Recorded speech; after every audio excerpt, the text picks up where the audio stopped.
Intensive checking চলছে আমাদের চোরাবাড়ি নাকা পয়েন্টে। তো আজকে রাত্রে লেট নাইটে আমাদের একটা গাড়ি আমরা আইডেন্টিফাই করতে পারি, যেটা একটা পার্সোনাল প্রাইভেট কার, যার নাম্বার TR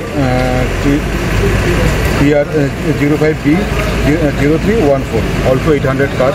ওই গাড়িটাকে আমরা আটক করতে পারি এবং আটক করার পরে ওই গাড়ির মধ্যে 4 জন মহিলা থাকে, একজন ড্রাইভার থাকে, টোটাল 5 জন। এবং গাড়িটা তল্লাশি করে আমরা টোটাল 24 প্যাকেটস ড্রাই গাঞ্জা রিকভারি করি এবং যার ওজন প্রায় 20 কেজি হবে। তো এরপরে আমরা জিজ্ঞাসাবাদে জানতে পারি ওরা আমবাসা বা এমন কোনো জায়গা থেকে তারা ইলিগালি আনে এবং সেটা বিহার নেওয়ার জন্য চলছিল প্রস্তুতি। তো আমাদের নাকা চেকিংয়ে ওদের সেটা ধরা পড়ে এবং যথারীতি আমাদের জায়গা ডিউ প্রসেস NDPS-এর মূলে আমরা প্রসেস করে সেটাকে সিজার করা হয় এবং তাদের অ্যারেস্ট করা হয়। এবং আজকে আমরা ওদের পুলিশ রিমান্ড চেয়ে কোর্টে প্রেরণ করি।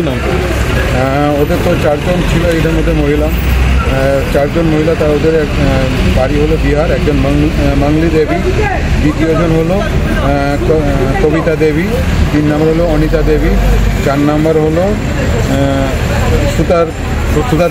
সুতার কুমারী এবং আমাদের একজন যে ড্রাইভারটা ছিল সন্দীপ মালাকার, বাড়ি ধর্মনগর হাফলং। ব্ল্যাক মার্কেট আনুমানিক 50 লাখ।